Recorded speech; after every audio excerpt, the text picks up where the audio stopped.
परम पूज्य गुरुदेव, वंदनीय माता जी, सभी ऋषि सत्ताओं को प्रणाम करते हुए उनके संरक्षण की प्रार्थना करते हैं।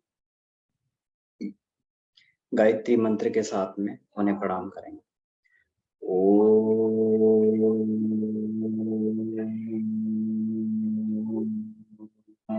भूर्भुवः स्वाहा तत्सवितुर्वरेण्यं भर्गो देवस्य धीमहि धियो यो नः प्रचोदयात्।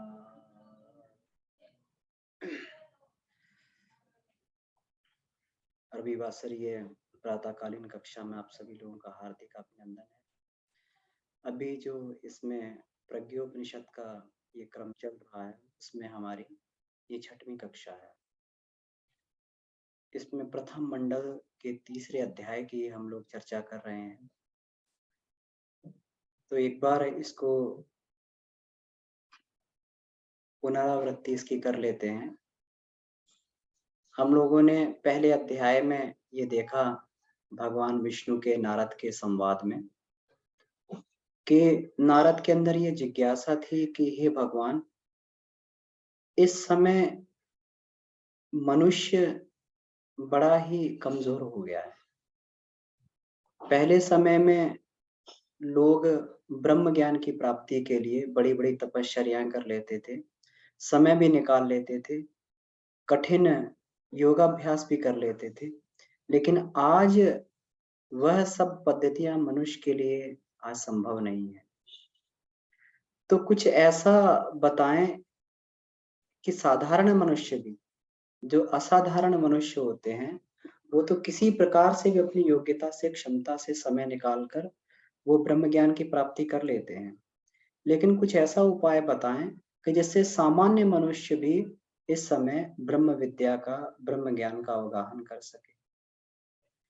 तो उसे कुछ ज्यादा परिवर्तन भी ना करना पड़े अपने जीवनचर्या में, घर भी ना छोड़ना पड़े, केवल और केवल अपने विचार में, सामान्य जीवनचर्या में ही परिवर्तन करके उसे ब्रह्म ज्ञान की प्राप्ति हो जाए।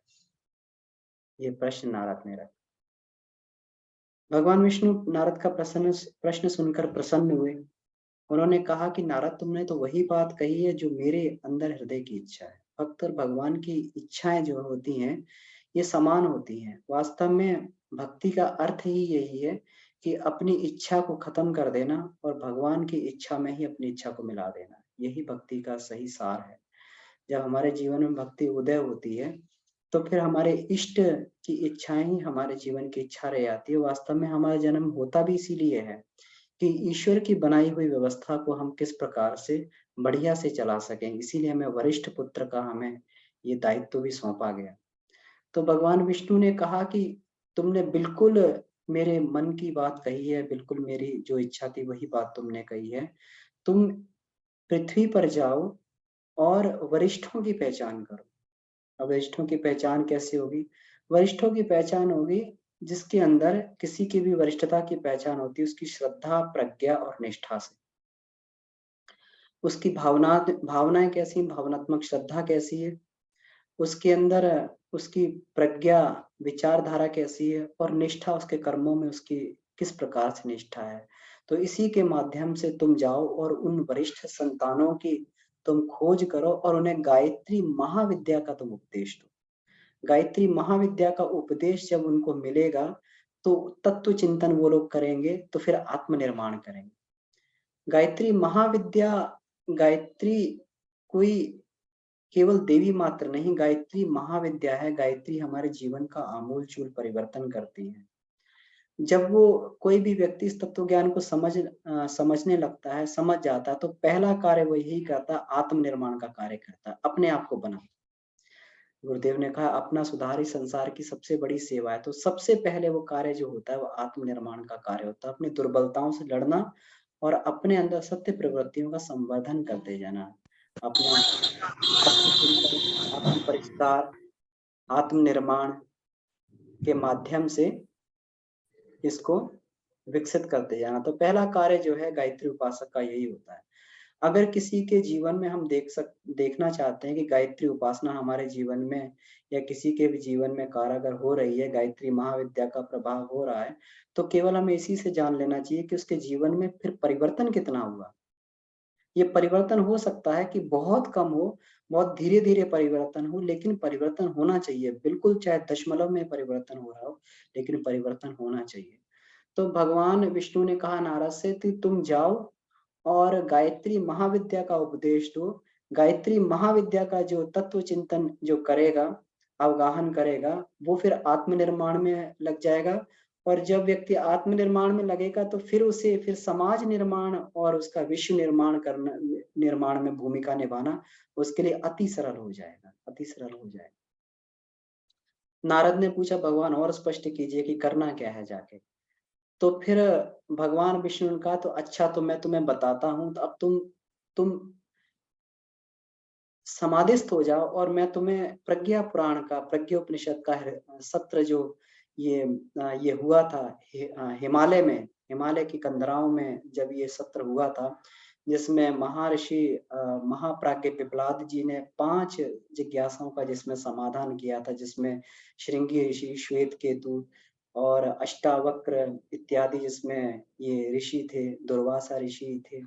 तो इन सब की 5 जिज्ञासा का समाधान किया था, तो वो मैं तुम्हें ज्ञान दे रहा हूँ, उस ज्ञान को जाके धरती पे फैलाओ। उस ज्ञान से जो है व्यक्ति को समझ में आएगा और वह जो है फिर अपने आत्मनिर्माण में जुट जाएगा। ये महाविद्या का ज्ञान। भगवान विष्णु ने ये पूरी की पूरी प्रज्ञा पुराण की कथा जो है प्रज्ञोपनिषद को इस अम, इस जो हमारे ये नवयुग की गंगोत्री की धारा को नारद जी को हृदयंगम करवा दिया और नारद जी फिर धरती पे आके उसको बांटने लगे। दूसरे अध्याय में हम लोगों ने यह चर्चा की थी कि अब दूसरे अध्याय के प्रश्नकर्ता थे तो वो महर्षि ब्रह्मर्षि अष्टावक्र थे और महाप्राज्ञ पिपलाद जी समाधान करता थे। अब इतने बड़े ऋषि जब प्रश्न करता है तो उनकी समस्या भी कोई जो है कोई छोटी-मोटी समस्या नहीं रही होगी। तो उन्होंने अष्टावक्र जी ने यह प्रश्न किया कि हे महाप्राज्ञ, आप यह बतलाइए कि मनुष्य को जब सर्वश्रेष्ठ कृति ईश्वर ने बनाया और उसको अपनी सारी शक्तियों का बीज रूप में उसके अंदर बीजारोपण कर दिया, बीज रूप में सारी की सारी शक्तियां प्रदान कर दी। उसके बाद में विश्व व्यवस्था को चलाने के लिए उसको अपना सहयोगी भी बनाया। लेकिन इन सब के होते हुए भी आज मनुष्य इस तरीके का आचरण कर रहा है। आज वो अपनी गौरव गरिमा से इतना गिर चुका है कि वो नर पशु, नर पिशाच वाली श्रेणी में जाकर पहुंचा है। तो जिस मनुष्य को इतने महत्वपूर्ण दायित्व सौंपे थे, उसकी ये दुर्गति होने का सबसे बड़ा कारण क्या है? ये समझ में नहीं आता है। और ऐसा भी नहीं है कि कभी संसाधनों का अभाव रहा हो या कभी कुछ ऐसी परिस्थितियां बन गई हो जिनके कारण मनुष्य को विपरीत आचरण करना हो। सतयुग में तो सभी मनुष्य जो है देवत्व का आचरण करते थे, लेकिन समय भी सामान्य रहा और सामान्य समय के रहते भी मनुष्य इतना क्यों गिर गया, इतना पतन में क्यों चला गया? तो ब्रह्म ऋषि अष्टावक्र के प्रश्न पर महाप्राज्ञ पिपलाद जी कहते हैं तुम्हारा प्रश्न बहुत अच्छा है, बहुत सुंदर है।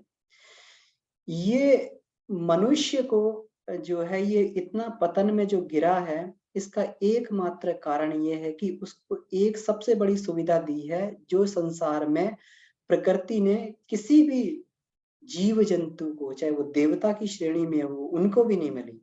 और ये है चयन की छूट, अपना कर्तव्य चुनने की, अपना मार्ग चुनने की स्वतंत्रता।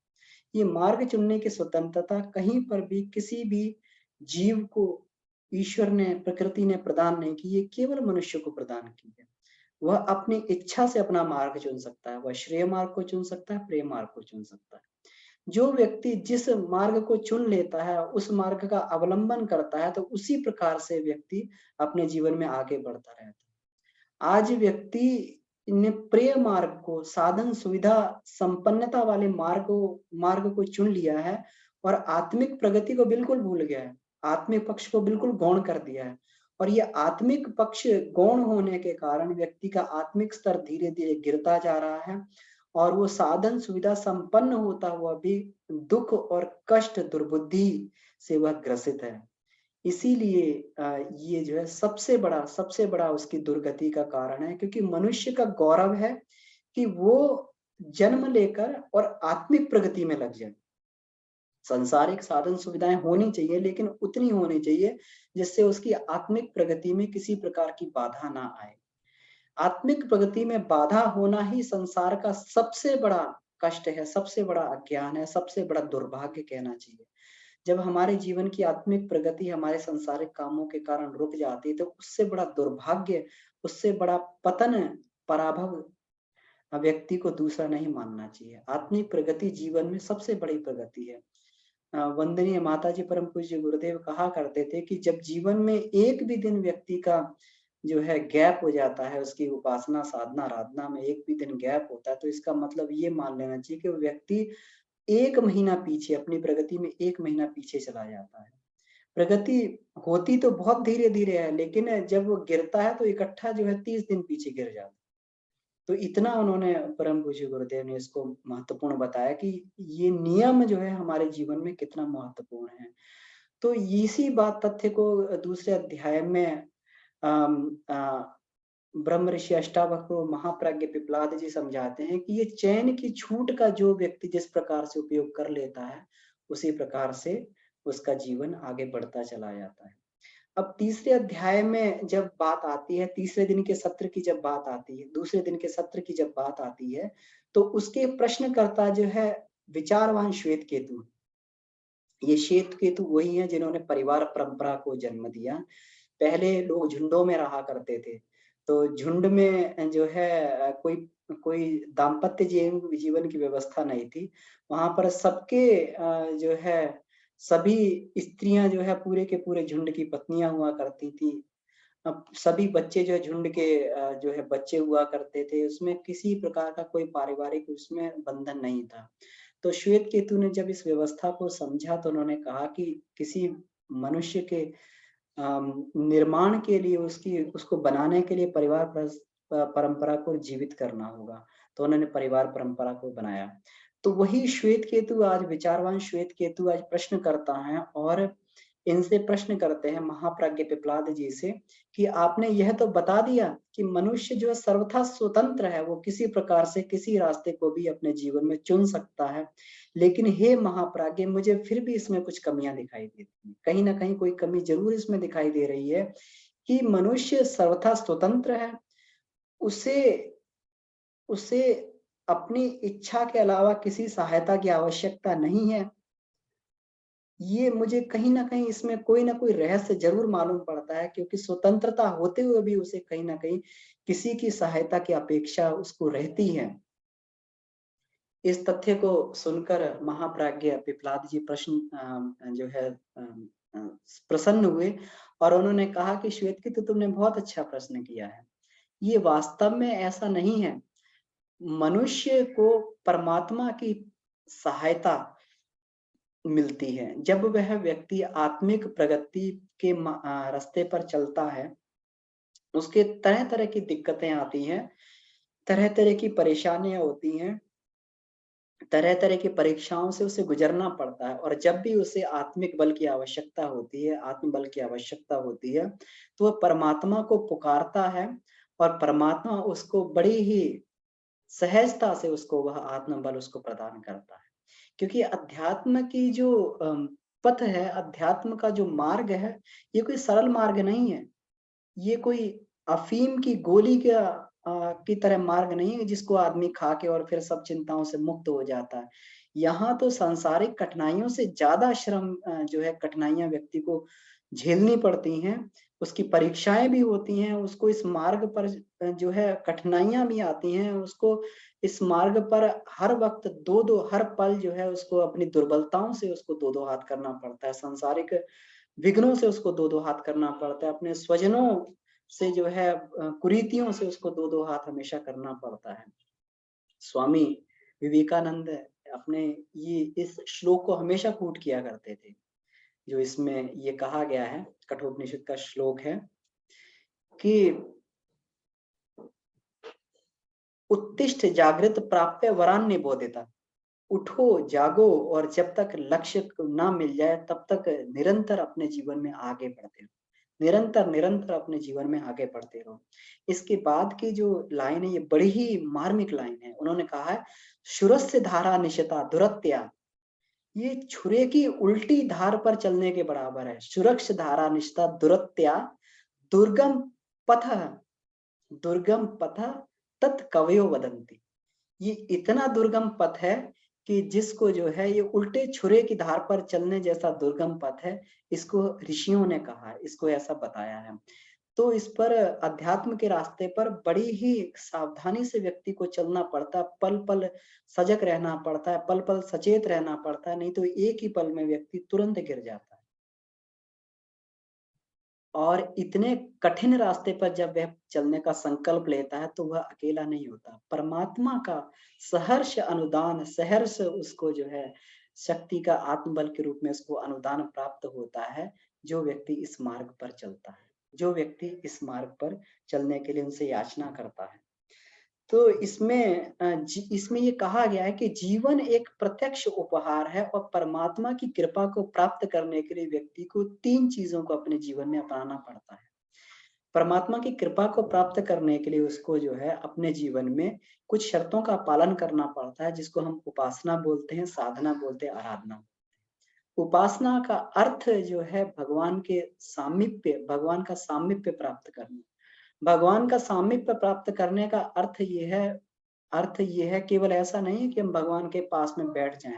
भगवान का सामीप्य प्राप्त करने का अर्थ है कि अपने आप का पूर्णतः समर्पण, जिसे गुरुदेव समर्पण, विसर्जन और विलय बोलते हैं, तो अपना पूर्ण विलय परमात्मा में कर देना। जब ये व्यक्ति करता है तो परमात्मा की शक्ति उसके अंदर अवतरित होती है, परमात्मा का तेज उसके अंदर अवतरित होता है। वह तेज उपासना के माध्यम से अवतरित होता है। उपासना की शक्ति को लेकर व्यक्ति पूरे दिन उस संग्राम में जूझता रहता है। इसलिए उपासना उसके लिए आवश्यक होती है, क्योंकि उसको स्थित प्रज्ञता प्राप्त होती है। उपासना से व्यक्ति को स्थित प्रज्ञता प्राप्त होती है। इसलिए इसमें 3 काल की त्रिकाल संध्या का वर्णन किया गया है कि जैसे ही उपासना व्यक्ति का कवच होता है, जैसे उसका कवच कमजोर पड़े तो फिर दोबारा जो है सुबह की उपासना के बाद दोपहर की उपासना कर लीजिए, दोपहर की उपासना के बाद शाम की उपासना कर लीजिए, ताकि उस व्यक्ति का कभी भी कवच कमजोर ना पड़े और जो भी उसके ऊपर कषाय, कल्मश, दुर्भाव, दुष्गुण, जो भी दुर्गुण जुड़ रहा है, तो वो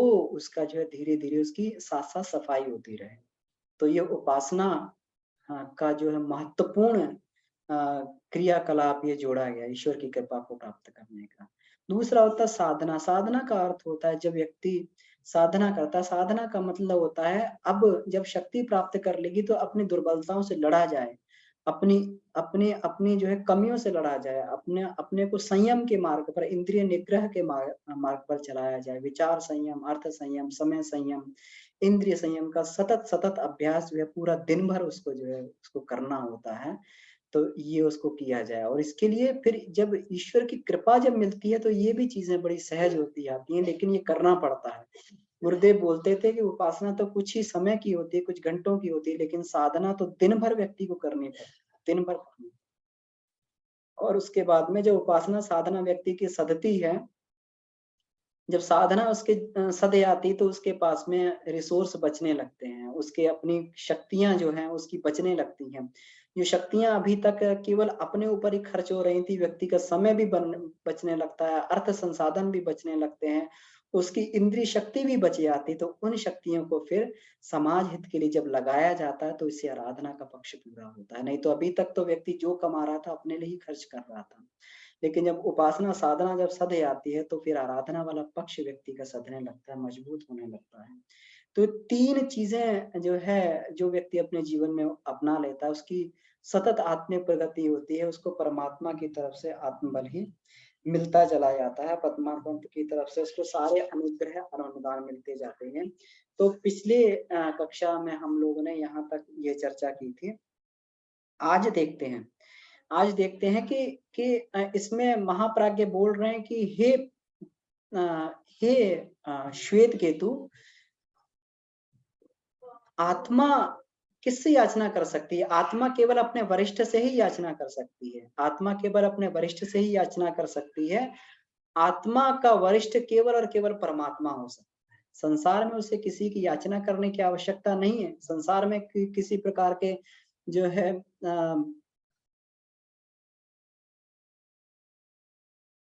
किसी प्रकार के भी उसको किसी बल की अपेक्षा करने की आवश्यकता नहीं, किसी के सामने याचना की आवश्यकता नहीं है उसको याचना करने की। ये आत्मा केवल अगर याचना करे तो परमात्मा से याचना करे, क्योंकि आत्मा से वरिष्ठ अगर कोई है तो परमात्मा है। बाकी सारे के सारे जीव भले देवता भी जो है इस आत्मा के सामने गौण पड़ जाते हैं, मनुष्य के सामने गौण पड़ जाते हैं। उसको केवल और केवल अगर याचना करनी चाहिए तो परमात्मा के सामने याचना करनी चाहिए। भगवान कृष्ण गीता में बताते हैं कि हे अर्जुन, ये जो भी जिस रूप में भी मेरा ध्यान करते हैं वो मुझी को ही प्राप्त होते हैं। जिनकी श्रद्धा अन्य देवताओं में होती है वो श्रद्धा नष्ट होने वाली होती है, क्योंकि देवता भी नष्ट हो जाते हैं। देवता भी किसी पॉइंट पे जाकर उनका समापन हो जाता है, नष्ट हो जाते हैं। लेकिन जो मुझ में जिसकी श्रद्धा होती है वो मेरा भक्त कभी नष्ट नहीं होता, उसकी श्रद्धा कभी नष्ट नहीं होती, क्योंकि ब्रह्म कभी नष्ट नहीं होता। तो आत्मा अगर याचना करे तो केवल और केवल परमात्मा से ही याचना करे। और आत्मा और परमात्मा को जब प्रसन्न कर लिया जाता है तो फिर जो है बिना मांगे ही उसे सारी की सारी बिना मांगे ही उसे सारी की सारी उसको विभूतियां प्राप्त हो जाती हैं। बिना मांगे इसको सारे के सारे संसाधन, सारी के सारी सहायता प्राप्त होती है। इसको प्राप्त करने का क्या इसमें आगे बताते हैं, इसको प्राप्त करने का ये माध्यम कौन सा है? तो इसमें बड़ा सुंदर इसमें श्लोक आता है।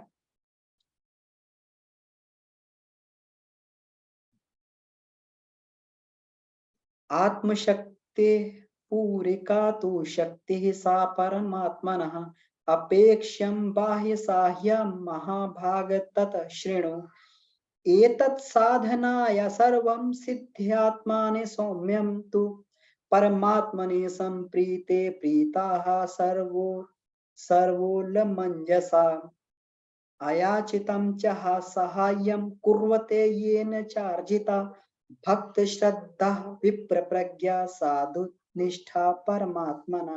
ये सभी सहायताएं उसी को मिलती हैं जिसने भक्त जैसी श्रद्धा, साधु विप्र जैसी ब्राह्मण जैसी प्रज्ञा और साधु जैसी निष्ठा को जिसने साधु जैसी निष्ठा परमात्म परायणता को जिसने हस्तगत कर लिया। अब देखिए इसमें कितना सुंदर लिखा हुआ।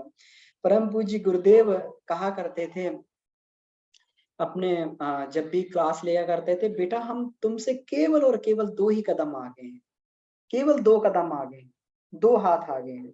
हमारा एक हाथ है ब्राह्मण का, दूसरा हाथ है साधु का। ये 2 हाथ अगर तुम जिस दिन कर लोगे तुम भी हमारे बराबर ही पहुंच जाओगे।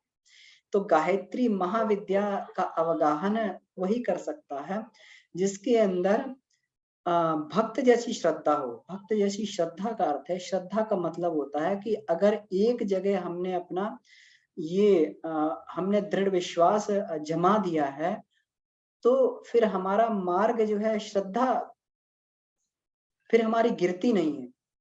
अगर एक बार सोच लिया करना है तो करना है। एक जब तक गुरु को परमात्मा को वर्ण नहीं किया गया तब तक जितनी ही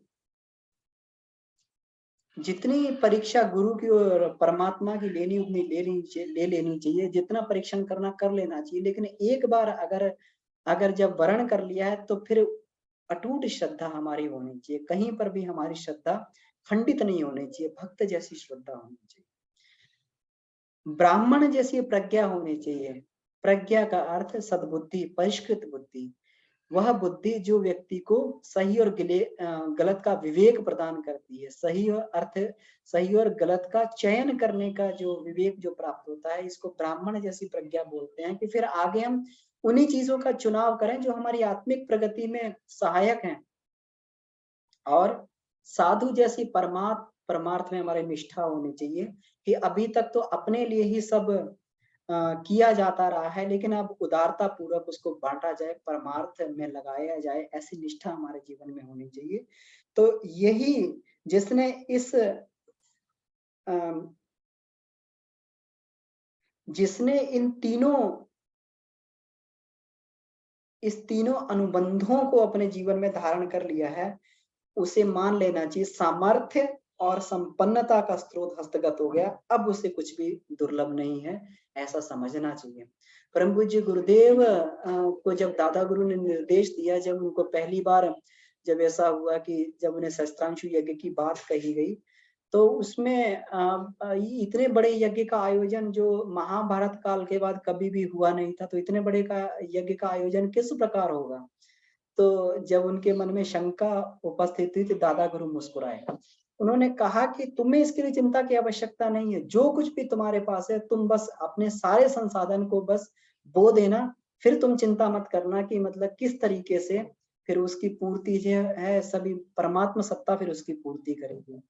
इतिहास साक्षी है, गवाह है कि गुरुदेव ने जब ये सहस्त्रांशु यज्ञ किया, तो जितना साधन संपदा स्वल्प साधन उनके पास थे पूरे के पूरे बो दिए। फिर किस प्रकार से अक्षय पात्र भगवान का खुल गया, तो इसका कोई भी कुछ नहीं जानता। उन्होंने बहुत सारी बातों को इसमें गुप्त रखा कि इसमें बहुत सारे ऐसे चमत्कार हुए कि जिनको अभी खोलना हमारे लिए उपयुक्त नहीं होगा। तो ये केवल और केवल एक ही सूत्र और सिद्धांत था कि जो कुछ भी अपने पास में उसको बो दिया जाए। तो साधु जैसी निष्ठा को ये, तो इसमें ये आगे ये कहते हैं कि आत्मा से वरिष्ठ केवल परमात्मा है, उसी के साथ घनिष्ठता जोड़ने से, संतुष्ट करने से, अनुकंपा अर्जित करने की बात सोचनी चाहिए। और घनिष्ठता जोड़ने के लिए ये 3 सूत्र इसमें बता दिए गए हैं। और प्राणियों को तो देने की जो मनुष्य को जो है, मनुष्य का गौरव है प्राणियों को देने की बात, देने की सेवा साधना करते हो उनसे वरिष्ठ ही बनना चाहिए। ईश्वर से पाना और प्राणियों को बांटना, इसी में सच्ची संपन्नता, समर्थता एवं जीवन की सार्थकता है। मतलब बांटने में ही ईश्वर से पाना और सबको बांटते जाना ही, ये इसी में मनुष्य जीवन की सार्थकता है। जो मनुष्य ईश्वर विश्वासी होता है वो कर्म फल के विधान पर विश्वास करके चलता है। हम कभी-कभी हम लोग कभी ये देखते हैं, कभी-कभी पाते हैं कि हमने तो बहुत अच्छा कार्य किया, हम तो बहुत अच्छा कर रहे थे, लेकिन उसका परिणाम बड़ा खराब मिल रहा। बहुत सारे लोग ऐसी शिकायत करते हुए सुने जाते हैं कि हम तो अपने जीवन में अच्छा कर रहे हैं, लेकिन हमें उसके अपेक्षित परिणाम नहीं मिल रहे हैं।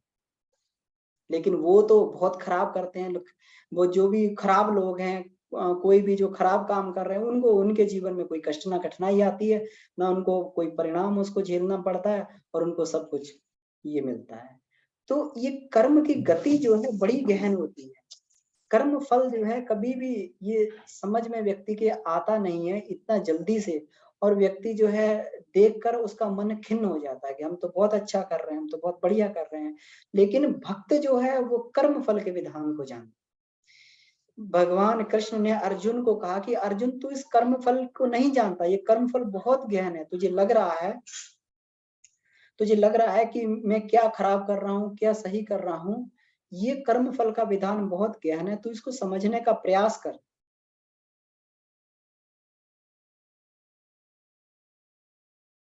इसमें इसको समझने का प्रयास कर, जिसको उन्होंने गहना कर्मणों गति करके बोला है कि कर्म की गति बहुत गहन। अकर्मण्यस्य बोधव्यम बोधव्यम च विकर्मणा, कर्मणो यपि बोधव्यम बोधव्यम च विकर्मणा, अकर्मणस्य बोधव्यम गहना कर्मणो गति। तो कर्म अकर्म और विकर्म तीनों को गहनता से जानने का प्रयास कर, क्योंकि कर्म की गति बहुत गहन है।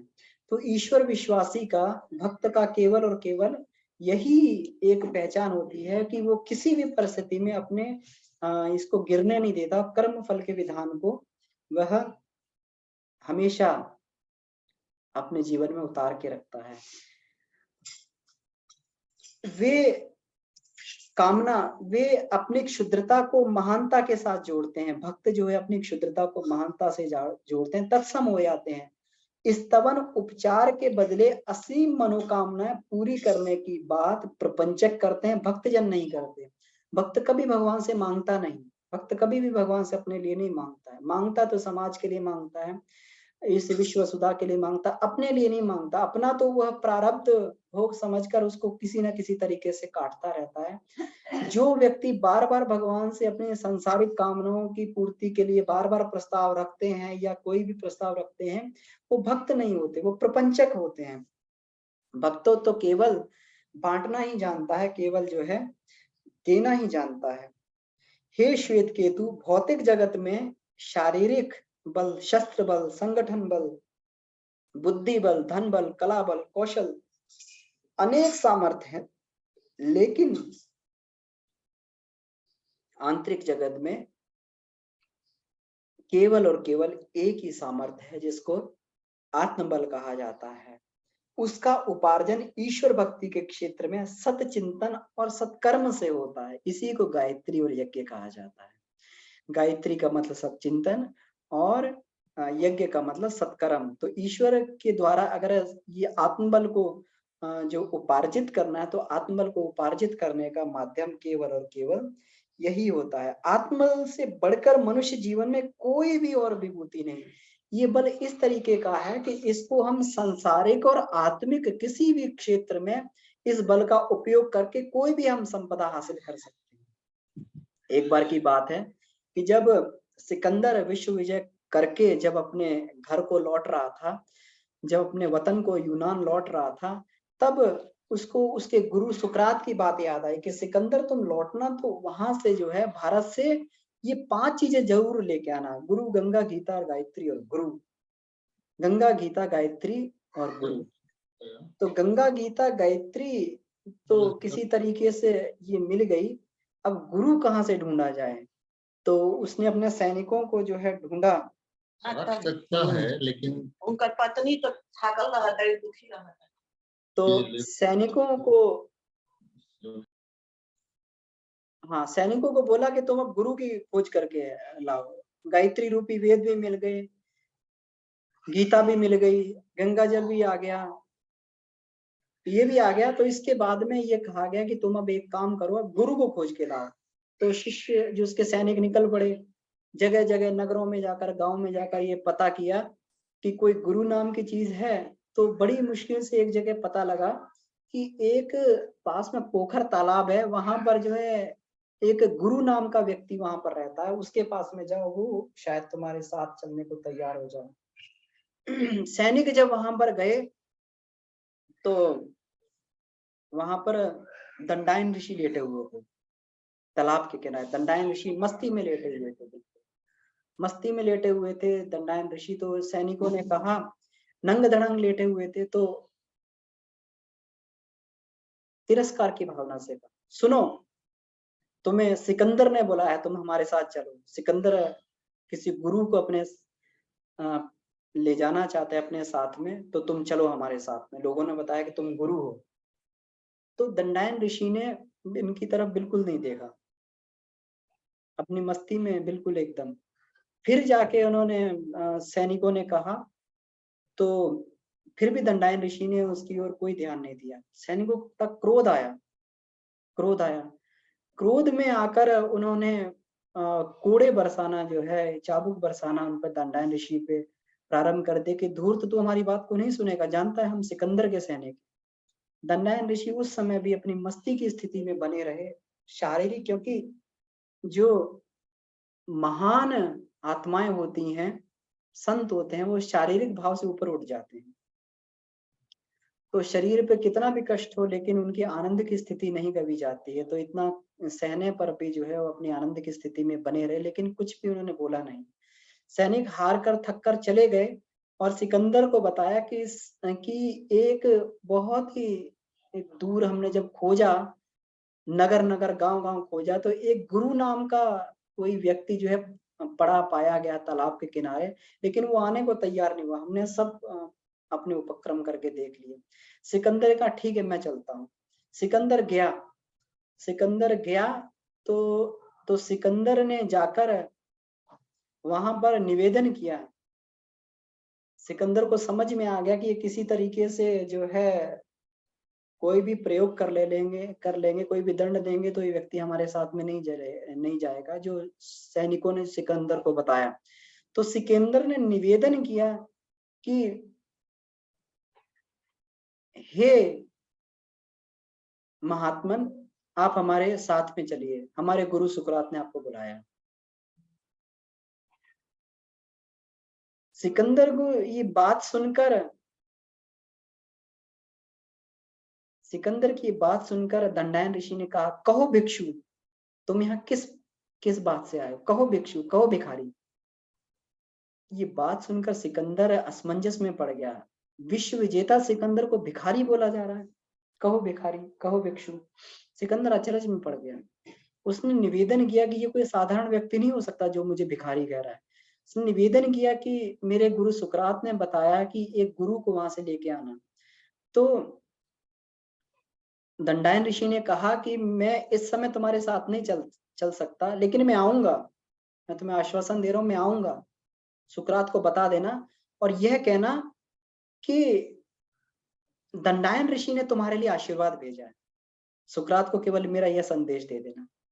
तो कहते हैं कि सिकंदर तो वापस नहीं लौटा। जब उसके सैनिक जब वापस लौट के गए और सब दिया, तो जब गुरु के बारे सुकरात ने पूछा, तो तो तो उस समय सैनिकों ने बताया कि एक व्यक्ति गुरु रूप में मिला था, दंडायन नाम का।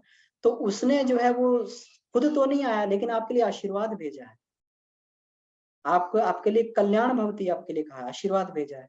सुकरात इतनी बात सुनकर और उछलने लगे, कूदने लगे, प्रसन्न हो गए कि एक भारत के ऋषि ने मेरे लिए आशीर्वाद भेजा है। इतना बड़ा, कूदने लगे, उछलने लगे, भारत के ऋषि ने मेरे लिए आशीर्वाद भेजा है। तो जो व्यक्ति जानता है, सुकरात जानते थे कि ये भारत के ऋषि आत्मबल के धनी ऋषि थे। वो अपने आत्मबल के माध्यम से किसी प्रकार की भी, उनके सामने कोई भी प्रकार की सांसारिक संपत्ति, किसी प्रकार की रिद्धियां सिद्धियां उसके सामने गौण पड़ जाती थी।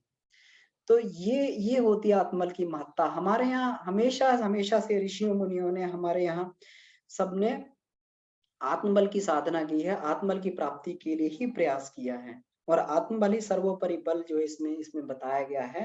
तो इसमें ये आगे बताते हैं, जीवन प्रत्यक्ष देवता है, उसकी अभ्यर्थना करने से हाथों हाथ सत्परिणाम मिलते हैं। और तरह के जो देवता होते हैं उनकी कृपा तो पता नहीं इस लोक में मिलती कि नहीं मिलती है, लेकिन जो व्यक्ति जीवन देवता की साधना आराधना करते हैं उनको प्रत्यक्ष रूप में यहीं पर ये अनुदान मिलते हैं। जीवन साधना से ही ईश्वरीय साधना सधती है और उसी के प्रतिफल के रूप में व्यक्ति को आत्म प्रगति प्राप्त होती है, आत्मबल प्राप्त होता है और वो सामान्य से व्यक्ति असामान्य बन जाते हैं। इसीलिए इसको जीवो ब्रह्म ब्रह्मैव नापरः कथन से इसको कहा गया है।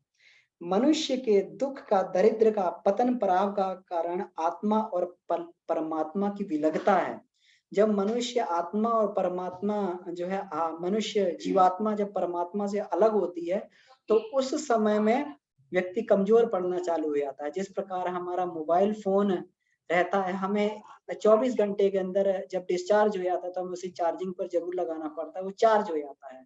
इसी प्रकार से हमें जो है अपनी परमात्मा के साथ में अपनी स्वाध्याय साधना के माध्यम से, उपासना के माध्यम से परमात्मा के साथ में अपने आप को जोड़ना पड़ता है। और जो व्यक्ति नहीं जोड़ता है वो धीरे धीरे धीरे धीरे कमजोर हो जाता है, उसका आत्मबल कमजोर पड़ने लगता है, उसके अंदर दुर्गुण आ जाते हैं, पतन पतन पराभव के मार्ग पर वो अग्रसर होने लगता है। तो परमात्मा की विलगता को ऋषियों ने जाना और वे उस कमी को अपने में तथा दूसरों में से हटाने के लिए कल्याणकारी विभिन्न उपाय सोचने लगे। तो इस प्रकार से जो है इस सत्र का अंत, संध्या का समय हो गया, इस सत्र का अंत ये ऋषियों ने किया। इस तीसरे अध्याय के इस दिन के सत्र का अंत हुआ। इति श्रीमत् प्रज्ञोपनिषदे ब्रह्म विद्या आत्म विद्ययो युग दर्शन युग साधना प्रकटीकरण श्री पिपलाद श्वेत केतु ऋषि संवादे ब्रह्म क्षेत्राद अजस्त्र अनुदानोपलब्धि इति प्रकरणो नाम। तो ये प्रकरण इस तरीके से समाप्त होता है। अभी हमारे पास करीब करीब 10 मिनट का समय है, तो हम लोग अपने प्रश्न उत्तर पूछ सकते हैं, चर्चा कर सकते हैं। अगर किसी का कोई वो हो, इसमें कोई डाउट हो, कोई चीज नहीं क्लियर हो रही हो या कुछ अपना अनुभव बताना हो, तो हम लोग इस पर चर्चा कर सकते हैं। जी। हाँ, भैया प्रणाम। जी भैया प्रणाम। हाँ, भाई जी भैया जैसे जो आकाश तत्व है जैसे आकाश तत्व के भीतर भी एक और आकाश समाया हुआ है और उसके भीतर भी एक और आकाश जो है समाया हुआ है। तो इसके बारे में जानने के लिए कुछ आपने कुछ जो प्रैक्टिकल किए होंगे तो उसका थोड़ा-सा बताइए कि उसको कैसे और अधिक गहराई से जाना जा सकता है? हाँ, हाँ। तो देखिए हर एक इसमें ये कहते हैं जब आप ये गायत्री उपनिषद पढ़ते हैं, तो गायत्री उपनिषद में ये बताया गया है कि जो हमारी पृथ्वी है, पृथ्वी की आत्मा जल है और जल की आत्मा अग्नि है, अग्नि की आत्मा वायु है, वायु की आत्मा आकाश है और आकाश की जो आत्मा है वो परमात्मा है। तो उसको सूक्ष्म आकाश बोला जाता है। ये आकाश तो ये ध्वनियों का आकाश है जहाँ से हम परापश्यंती और ये मध्यमा और वैखरी वाणियों के माध्यम से हम लोग जो है ये ध्वनियाँ प्राप्त करते हैं। तो ये जिस प्रकार से जितना भी आकाश तत्व व्यक्ति का विकसित होता है, उतना ही सूक्ष्म आकाश को वो पकड़ पाता है। आकाश का मतलब हो गया ध्वनि और ये ध्वनि ही इस संसार को चलाने वाली है। जो ब्रह्म है, जो अल्टीमेट सोर्स है, ये ध्वनि से ही पूरा का पूरा ब्रह्मांड उत्पन्न हुआ है जिसको हम बिग बैंग भी बोलते हैं। बिग बैंग थ्योरी एकदम विस्फोट हुआ और विस्फोट के माध्यम से पूरी की पूरी सृष्टि उत्पन्न हुई। उसको अल्टीमेट इनफाइनाइटली डेंस और हीटेड और वो इनफाइनाइट एनर्जी का पॉइंट उसको जो है बिग बैंग थ्योरी में बोला गया है। उसी को हम लोग ब्रह्म बोलते हैं।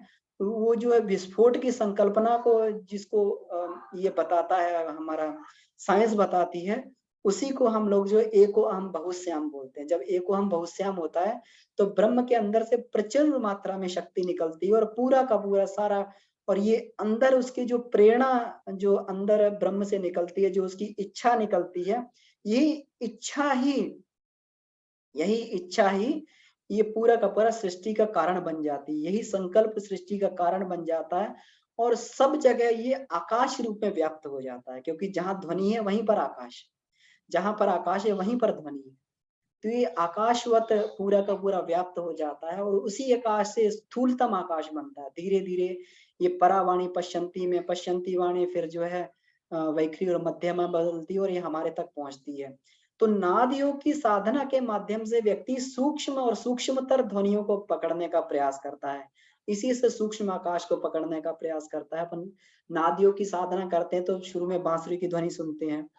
इसमें गुरुदेव ने भी ये लिखा है जब नाद श्रवण की साधना इसमें ये की जाती है तो उस समय सूक्ष्म ध्वनियों को पकड़ने का प्रयास व्यक्ति करता है। तो इसमें सूक्ष्म आकाश में जा रहे हैं, सूक्ष्म आकाश में।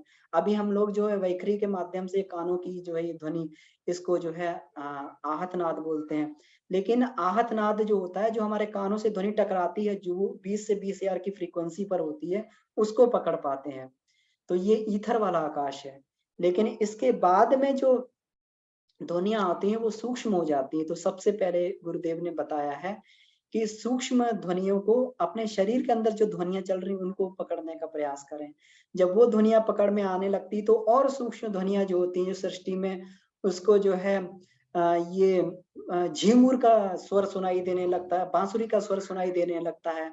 इसके ऊपर और सूक्ष्म ध्वनियाँ पकड़ में आती हैं और अंत में ये 24 ध्वनियाँ जो 24 तत्वों से जो ओंकार टकराता है तो 24 ध्वनियाँ उसको ये पकड़ में आती हैं। कोई बांसुरी की ध्वनि होती है, नफीरी की ध्वनि होती है, बीन की ध्वनि होती है, सितार की ध्वनि होती है, अलग-अलग तरीके की ध्वनियाँ। तो ये सूक्ष्मतर होते हुए व्यक्ति फिर ओंकार ध्वनि को पकड़ने लगता है। और ये ओंकार ध्वनि ही सूक्ष्मतर ध्वनि है, तो वहाँ पर जाके वो ब्रह्म से एकाकार हो जाता है। तो इस तरीके से ये आकाश तत्व है, ध्वनियों के माध्यम से सूक्ष्मतर होता हुआ फिर ब्रह्म में जाकर समाहित हो जाता है। तो भैया कुछ इसमें क्लियर हो रहा होगा? जी, जी, जी भैया कुछ-कुछ क्लियर हो रहा है। और भैया थोड़ा इसके विषय में और बताइए कि जैसे हम ध्यान में जब जाते हैं तो ध्यान में जो है हमारे विचार और भावनाएँ जो हैं वो सक्रिय होती हैं।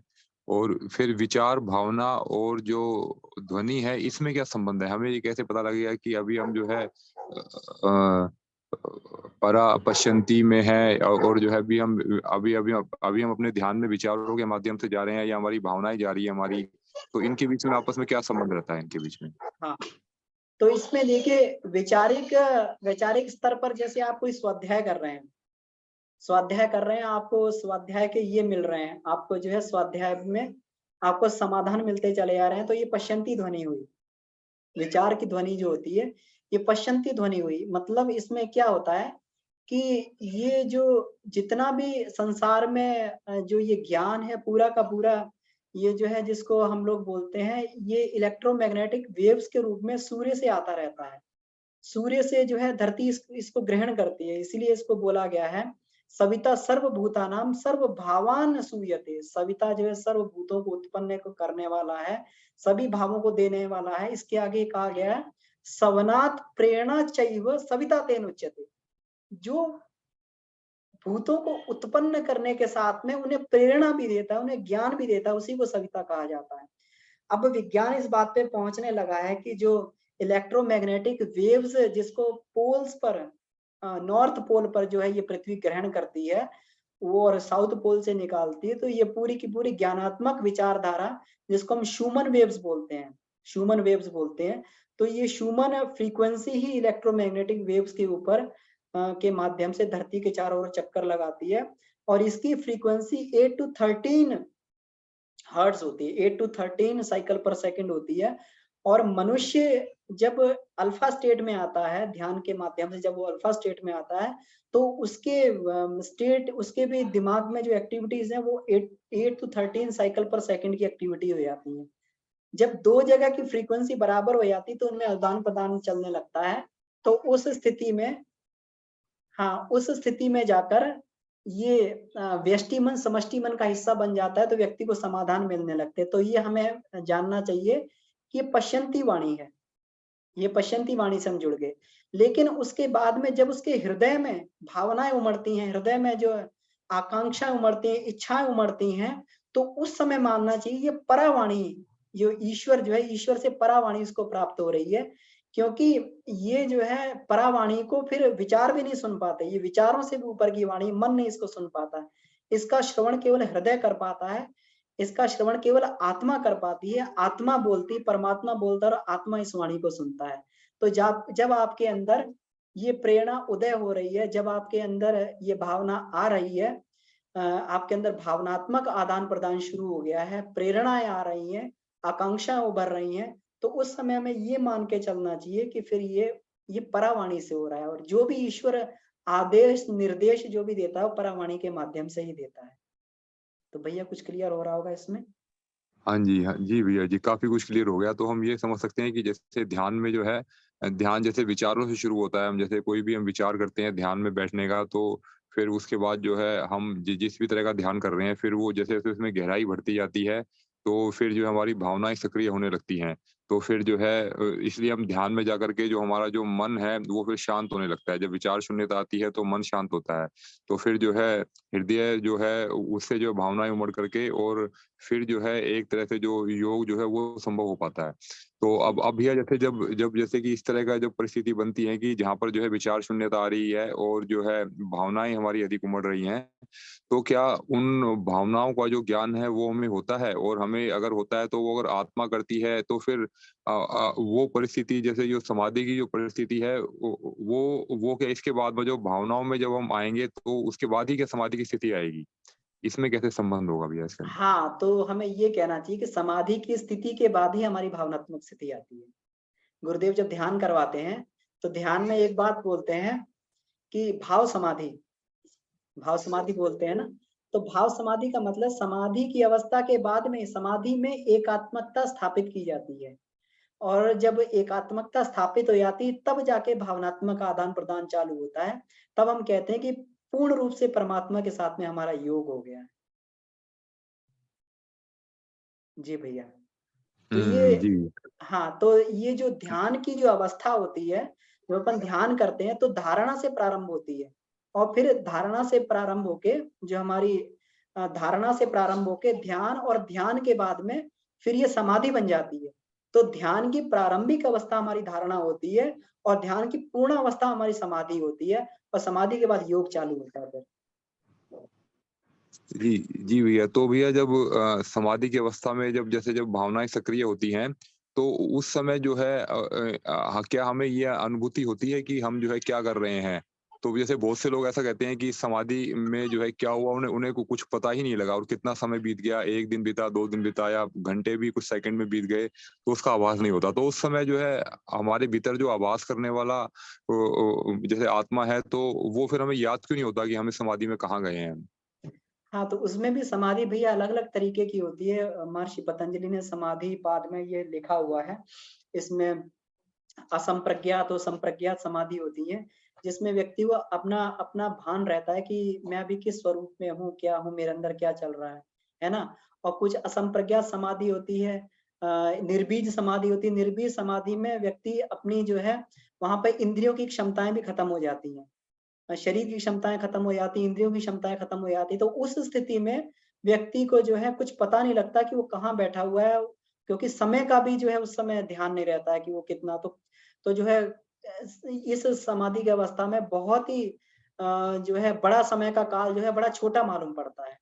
तो ये समाधि की भी अलग-अलग अवस्थाएँ हैं कि हम संप्रज्ञात समाधि में हैं, असंप्रज्ञात समाधि में हैं या हम निर्बीज समाधि में हैं। तो निर्बीज समाधि का मतलब ये है कि जहाँ हमारी सब वृत्तियाँ भी शांत हो गई हैं, खत्म हो गई हैं, इंद्रियाँ भी शिथिल पड़ गई हैं, तब उस समाधि में तो उस समाधि में जाकर व्यक्ति हज़ारों साल तक भी बैठा रहता है, तब उसके कुछ पता नहीं लगता और दिव्य चेतना का, आत्मा और परमात्मा का वहाँ पर जो आदान-प्रदान चलता रहता है।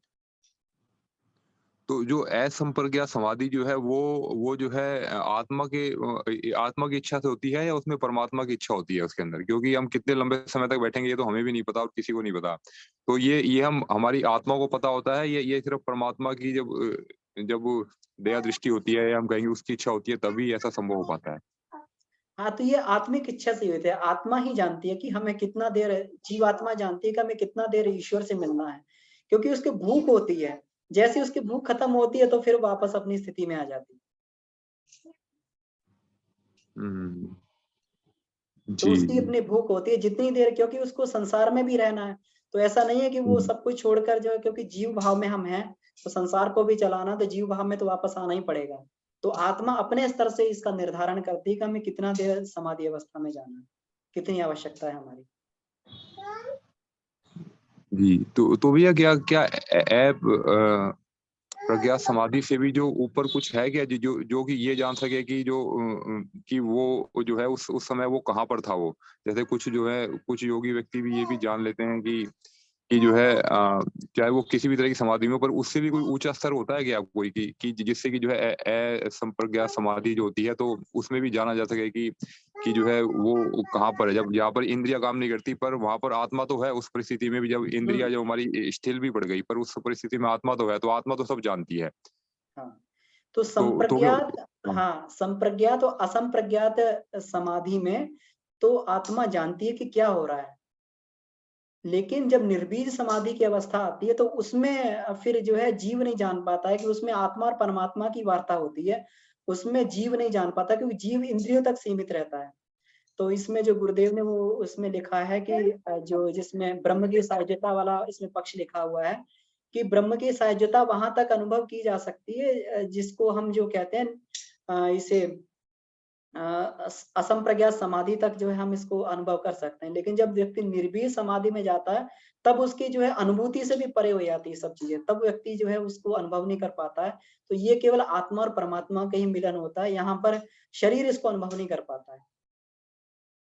निर्बीज समाधि में। और इसी समाधि के लिए विवेकानंद स्वामी रामकृष्ण परमहंस को कहा करते थे। और एक बार जब ये भी कहा गया इसमें जो है, जब इन्होंने रामकृष्ण परमहंस ने निर्बीज समाधि का अनुभव करवाया था, तो उस स्थिति में जो है विवेकानंद का सब सारे शरीर धीरे-धीरे शून्य होना प्रारंभ हो गया। उन्हें लगा कि मेरा शरीर ही खत्म हो रहा है, मेरा सब कुछ खत्म हो रहा है, मेरे शरीर की फीलिंग आभास खत्म हो रहा है, तो चिल्ला पड़े एकदम। तो तुरंत जो है उन्होंने बाहर खींच लिया उससे जो है रामकृष्ण परमहंस ने, और कहा कि तुझे मिलेगी लेकिन इसकी चाबी मेरे पास है, जब तुझे आवश्यकता होगी तो मैं ये तुझे दे दूँगा। हुँ, तो निर्बीज समाधि जी, की अवस्था ऐसी होती जी, जी भैया, ठीक है भैया, काफ़ी कुछ क्लियर हो गया भैया, ठीक है, है। धन्यवाद भैया। ठीक है भैया, बहुत-बहुत धन्यवाद। समय भी हमारा हो गया मैडम, है। एक बात बता दीजिए, ये आकाश तत्व क्या हमारे शरीर में मन के रूप में रहता है? ये किस रूप में हमारे शरीर में है? आकाश हाँ, तत्व? मन के रूप में हमारे शरीर में रहता है आकाश तत्व। जो है हमारी विचारणाएँ हैं, हमारी भावनाएँ, ये सब आकाश तत्व से ही आती हैं। तो हमारे यानी कि अंदर जो हम आकाश अपने तत्व छाया हुआ है, ये हमारे चिंतन मनन की प्रक्रिया से ही हमारा जो है, ये हम इसकी पहचान कर सकते हैं कि हमारा चिंतन मनन कितना परिष्कृत हो रहा है। तो ये आकाश तत्व का परिष्कार का जो है ये जो है ये पहचान है। अच्छा, पंच तत्वों के परिष्कार में फिर मतलब आकाश को आपको शुद्ध करना है तो फिर आप अपने विचारों को शुद्ध कीजिए। स्वाध्याय मनन चिंतन ही इसका एक केवल माध्यम है। ठीक है, धन्यवाद। ठीक है, भैया, तो एक अगली क्वेश्चन बार हम मेरा लोग भी फिर था। मिलेंगे। भैया एक सेकंड, भैया एक सेकंड। जी, भैया जी जो बताइए दीदी। गुरुदेव का जो ओंकार का ध्यान है, क्या वो नाद में आता है? हाँ, तो वो अभी आहत नाद में आ रहा है क्योंकि हमारे कान उसको सुन रहे हैं। लेकिन जब बिना ध्वनि के हम ओंकार सुनने लगेंगे तो वो अनाहत नाद हो जाएगा। वो अनाहत नाद हो जाएगा। जी भैया, हमें ये थोड़ा डाउट था कि एक्चुअली में हम जो शाम वाला नाद है ना, हमें उसकी जगह वो अच्छा लगता है, तो थोड़ा डाउट था कि क्या उसको सुन सकते हैं, रिप्लेस कर सकते हैं? हाँ, बिल्कुल, बिल्कुल। इसको इसी के माध्यम से जो है इसमें हमें सूक्ष्म ध्वनियाँ सुनने का प्रैक्टिस करनी चाहिए। तो नाद शुरू में अनाहत से ही आहत नाद से ही प्रारंभ होता है, फिर अनाहत नाद में धीरे-धीरे बदलता जाता है। तो उसको भी कर सकते हैं। जी भैया, धन्यवाद। ठीक है। प्रणाम, आप सभी को बहुत-बहुत धन्यवाद। अमन भैया नमस्कार, प्रणाम। जी, दी प्रणाम। सरिता। जी, जी, जी दीदी प्रणाम। जी, बहुत दिन बाद। जी। हाँ हाँ अमन भैया, मैं आदित्य के साथ ही हूँ और आपकी क्लास यहीं से अटेंड कर रही हूँ। अच्छा, अच्छा, अच्छा। और कैसे हो अमन भैया? जी, मैं बहुत बढ़िया हूँ दीदी। आप अमन बताएं। भैया एक चीज पूछनी थी कि जो आप प्रोसीजर बता रहे हो, तो ये प्रोसीजर जो हम सीख जाते हैं ध्यान लगाने की, ये क्या प्रारब्ध से भी आती है क्या? कई लोग ऐसे होते जी, हैं जो ये प्रोसीजर में जाते नहीं, वो क्षणिक में ही इस समाधि को प्राप्त कर लेते हैं, तो इसका क्या मतलब हुआ? इसका प्रारब्ध से पूरा संबंध है क्योंकि आत्मिक विद्याएँ कभी नष्ट नहीं होती हैं। तो जहाँ से शरीर छोड़ा गया फिर वहीं से योग विद्याएँ, आत्मिक विद्याएँ वहीं से प्रारंभ होती हैं। तो हो सकता है 5 वर्ष के बच्चे की भी जो है उतनी अच्छी समाधि लग जाए जितनी जो है 60-70 वर्ष के व्यक्ति की ना लगे। तो ये सारी की सारी जो है ये आत्मिक विद्याएँ कभी नष्ट नहीं होती है। और मनुष्य अमन के भैया साथ में जन्म-जन्मांतर से चलती रहती है। हाँ, तो मैंने एक बात मेरे बुजुर्ग से सुनी, गुरुजन से सुनी। वो बोलते हैं कि जब हम इस संसार में आते हैं तो हमें पता नहीं रहता कि प्रारब्ध में हमने कौन सी योग विद्याएं सीखी। तो वो योग विद्याएं हमें पीछा करती है या हमें है ना चेतना प्रदान करती है कि हमें उस तरफ जाना चाहिए। क्या ये बात सच है?